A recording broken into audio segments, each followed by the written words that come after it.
সাগররণী হত্যাকাণ্ড, এই হত্যাকাণ্ড খুবই বেদনাদায়ক, খুবই নির্মম, এবং আমরা জানি এই হত্যাকাণ্ডের বিচার নিয়ে কি পরিমাণ প্রহসন করা হয়েছে, যে বারবার তার প্রতিবেদনগুলা পিছানো হয়েছে। তো এই সাগররণী হত্যাকাণ্ড সহ এই ধরনের যে হত্যাকাণ্ডগুলা হয়েছে, সাংবাদিকদের উপর নিপীড়ন হয়েছে, এই বিষয়গুলোর তদন্ত করতে হবে এবং সরকারের জায়গা থেকে যা ভূমিকা বা মন্ত্রণালয়ের জায়গা থেকে সেই ভূমিকাগুলো আমরা অবশ্যই পালন করব। আমরা দ্রুত সময়ের মধ্যে এটার বিচার চাচ্ছি। এটা নিয়ে আর কোনো ধরনের আমরা প্রহসন, এটা নিয়ে আর কোনো ধরনের টালবাহানা চাচ্ছি না।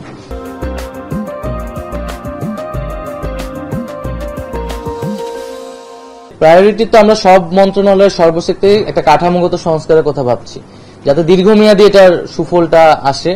এবং যেই পয়েন্টগুলো আমরা বললাম যে আসলে আইনের পরিবর্তন, তারপরে বেতনের বিষয়টা নিয়ে আলোচনা করা, এবং হচ্ছে এই প্রতিষ্ঠানগুলা, এই অধীনে যে প্রতিষ্ঠানগুলো রয়েছে সেগুলোর একটা আধুনিকীকরণ করা এবং সার্বিক কাঠামো সংস্কার করা।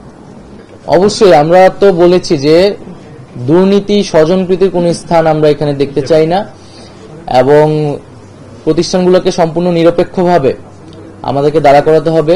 এবং সাংবাদিকদের প্রতিও গণমাধ্যমের প্রতি আহ্বান থাকবে, গণমাধ্যমের সবচেয়ে বড় শক্তির জায়গাটা হচ্ছে নিরপেক্ষতা।